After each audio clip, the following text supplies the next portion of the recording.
मेरी मामी दिखने में काफी खूबसूरत और जवान थी, लेकिन उन्हें मामा से वह प्यार नहीं मिल रहा था जो वे चाहती थी।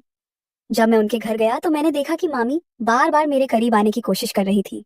धीरे धीरे मुझे भी मामी अच्छी लगने लगी। एक रात मामा और मामी के बीच किसी बात पर झगड़ा हुआ तो मामी मेरे कमरे में आकर लेट गई। थोड़ी देर बाद मामी खड़ी हो गई और बोली, तेरे मामा को तो कुछ आता ही नहीं, अब तू ही मुझे खुश कर सकता है। यह कहकर मामी ने अपनी अपनी सारी दोस्तों, मेरा नाम रोहन है और मेरी उम्र 25 साल है, मैं गांव में रहता हूँ।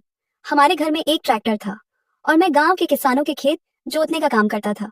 वैसे तो मेरी पढ़ाई अच्छी हुई थी, मैंने ग्रेजुएशन पूरा किया था। हमारा घर खेती पर ही चलता था।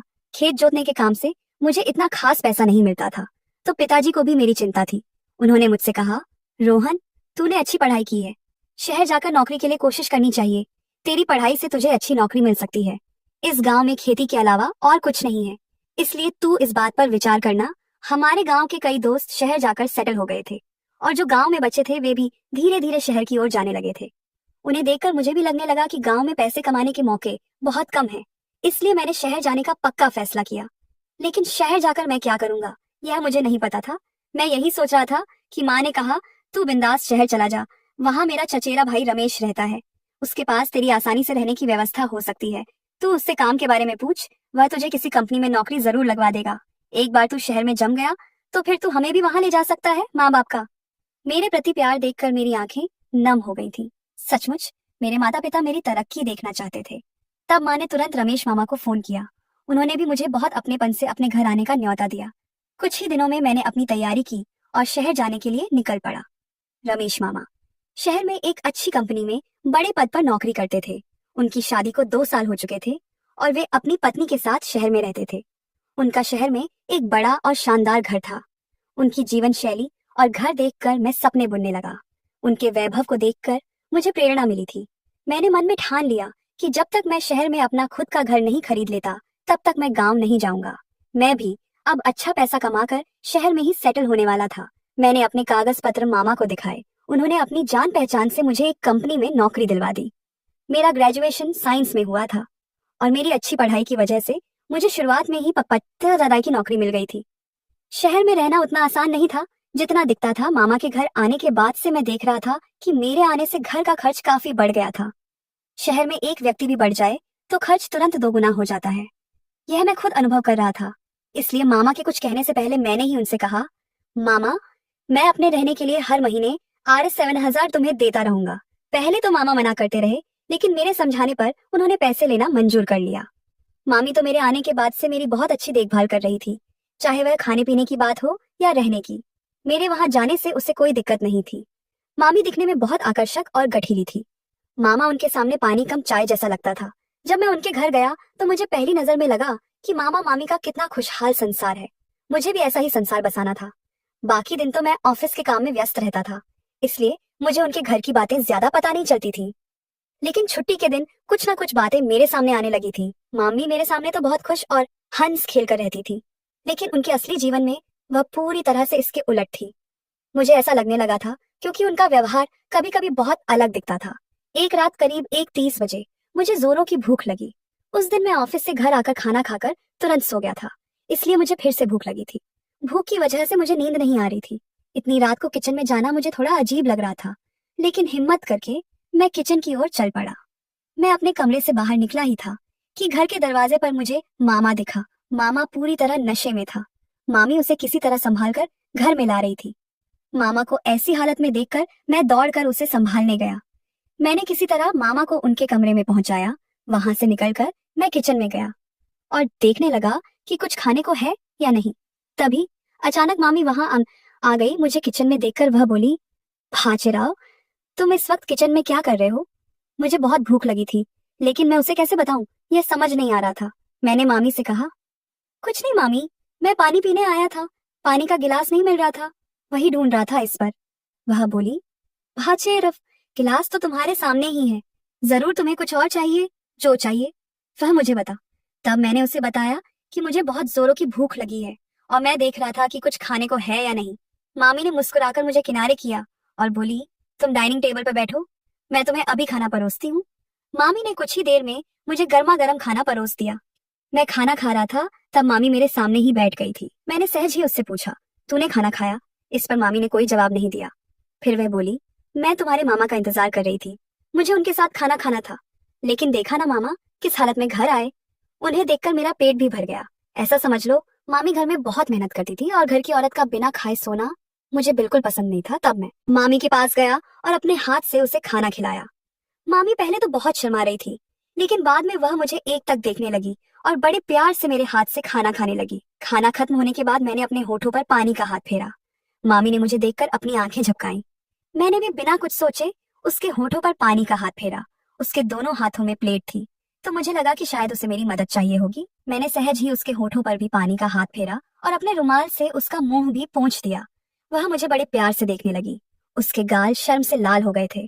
खाना खाकर मुझे बहुत अच्छा लग रहा था। मैंने मामी को थैंक यू और गुड नाइट कहकर अपने कमरे में चला गया। सुबह मुझे ऑफिस के लिए थोड़ा जल्दी जाना था। मामी मेरे जाने के समय तक मेरा टिफिन तैयार रखती थी। वह मेरे सारे काम बहुत अच्छे से करती थी। एक बार रविवार के दिन मामा मुझे अपने कमरे में ले गया। वह बोला, आज हम दोनों मिलकर मजा करेंगे। उसके कमरे में उसने सारी व्यवस्था कर रखी थी। 2 गिलास पहले से ही भरे हुए रखे थे। उन्हें देखकर मैं हैरान रह गया। मैंने पहले कभी शराब को हाथ नहीं लगाया था। मामा मुझे जोर देने लगा। उसे मना कैसे करूं, यह मुझे समझ नहीं आ रहा था, क्योंकि उसका मुंह पर बहुत एहसान था।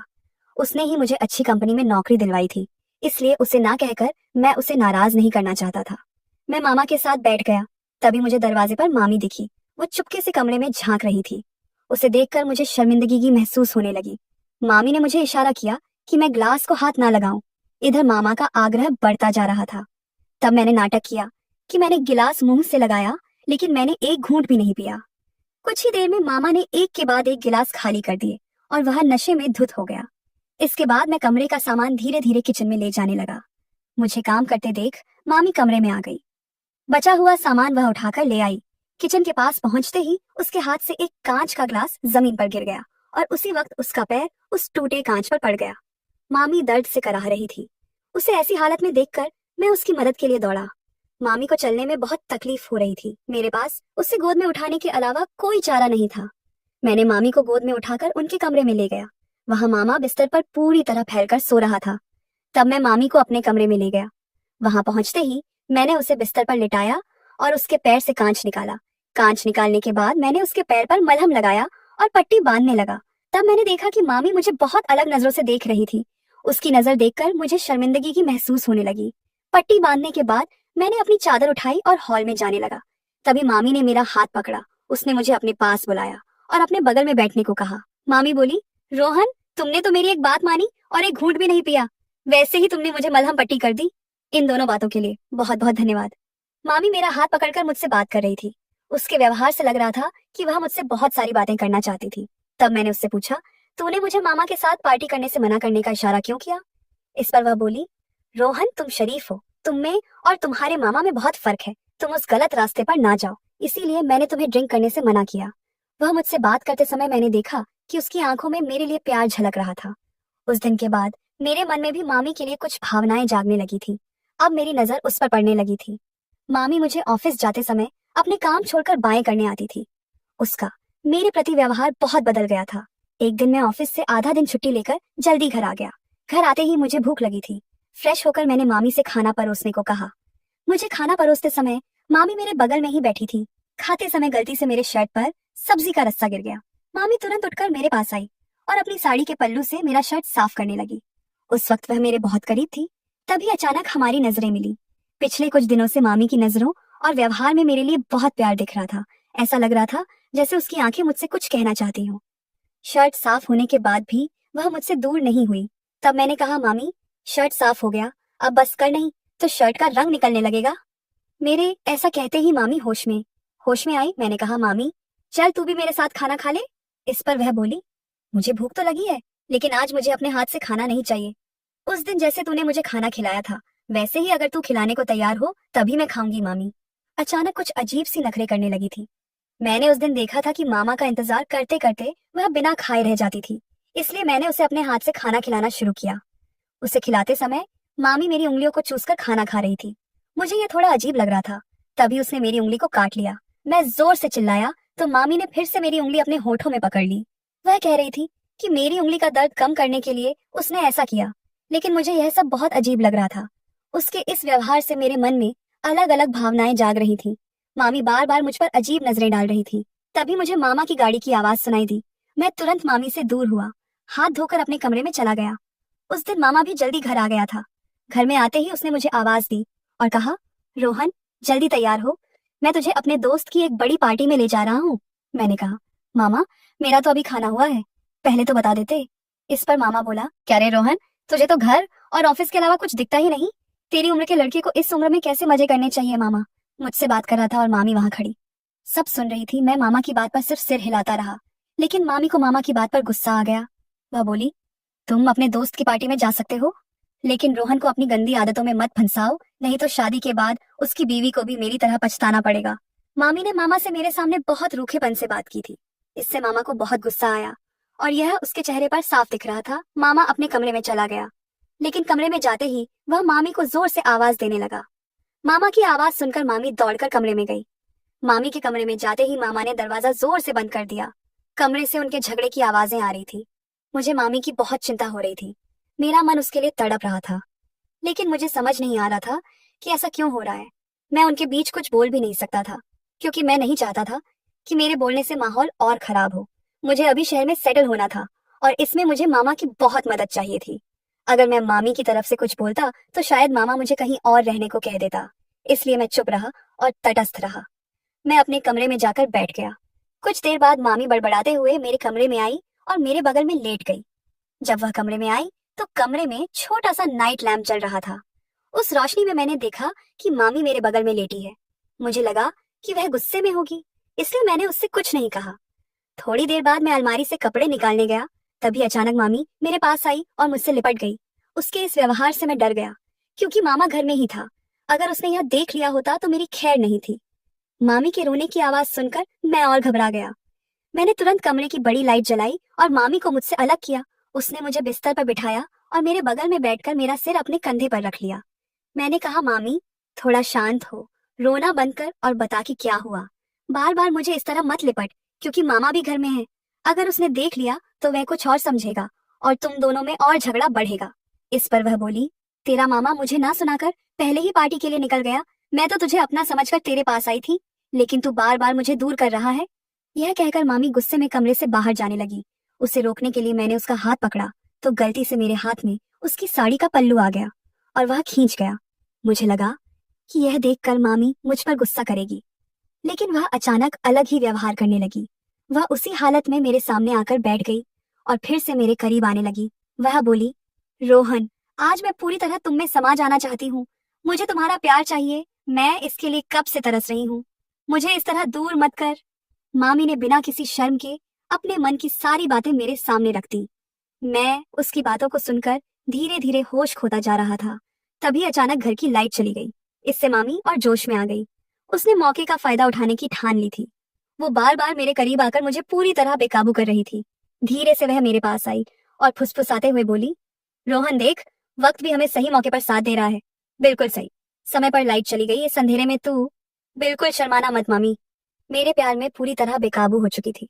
अगले दिन सुबह मेरी आंख खुली तो मैंने देखा कि मामी मेरे बगल में सो रही थी। उठते ही उसे एक फोन आया और उसे पता चला कि मामा को हॉस्पिटल में भर्ती कराया गया है। मामा की खबर सुनकर मामी के पैरों तले जमीन खिसक गई थी। हॉस्पिटल जाने से पहले उसने मुझे गले लगाया और सॉरी कहते हुए बोली, कल रात जो भी हुआ वह तू अपने मामा के सामने गलती से भी मत बोलना। मुझसे वादा लेकर मामी हॉस्पिटल के लिए निकल गई। कल रात मामी ने मुझसे कहा था कि वह मुझसे प्यार करती है और वह मुझे अपना सब कुछ सौंपने को तैयार है। वह अपना बाकी का जीवन भी मेरे साथ बिताना चाहती थी, लेकिन मैंने उसकी किसी भी बात पर सहमति नहीं दी थी। हमारे बीच कुछ भी गलत नहीं हुआ था। मैंने मामी को समझाया कि मैं अपने मामा की पत्नी को सिर्फ मामी के रूप में ही देखता हूँ। मैं अपने रिश्ते की मर्यादा नहीं तोड़ सकता। मामी और मामा के रिश्ते में खुशी नाम की चीज नहीं थी। मामी का कहना था कि मामा को सिर्फ पैसे के पीछे भागने के बजाय मुझे भी थोड़ा वक्त देना चाहिए, मेरे साथ प्यार भरी 4 बातें करनी चाहिए, मेरी फिक्र करनी चाहिए। मामी तो मुझ में ही अपना पति ढूंढने लगी थी और इसीलिए उसका व्यवहार ऐसा बदल गया था। जब मैंने उसकी सारी बातों को नकार दिया तो वह बहुत भड़क गई थी, लेकिन मुझे पता था कि जैसे जैसे उनका वैवाहिक जीवन आगे बढ़ेगा वैसे वैसे उन्हें एक दूसरे की कीमत समझ आएगी। कल रात मामा ने पार्टी में थोड़ा ज्यादा ड्रिंक कर लिया था, जिसके कारण उसका छोटा सा एक्सीडेंट हो गया था। उसमें उसे कई जगह चोट लगी थी। कुछ देर बाद मामी मामा को घर ले आई। अगले कुछ दिन मामी मामा के साथ ही थी अब धीरे धीरे वे एक दूसरे की फिक्र करने लगे थे। एक दूसरे को वक्त देने से शायद मामा को यह एहसास हो गया था कि मुश्किल वक्त में बीवी ही पति के लिए खड़ी होती है। इसीलिए मामा अब मामी से बहुत प्यार करने लगा था। मामी को जो प्यार चाहिए था वह अब मामा से मिलने लगा था। आज इस बात को एक हफ्ता हो गया, लेकिन मुझे याद नहीं कि उनके बीच कोई झगड़ा हुआ हो। दोस्तों, अपने जीवन साथी को वक्त देना उतना ही जरूरी है जितना पैसा कमाना, क्योंकि सिर्फ पैसे के पीछे भागकर वैवाहिक जीवन नहीं चलता। जीवन साथी को जो प्यार चाहिए वह उसे सही वक्त पर मिलना चाहिए, तभी वैवाहिक जीवन सुखमय हो सकता है। दोस्तों, अगर आपको यह कहानी पसंद आई हो तो चैनल को सब्सक्राइब करें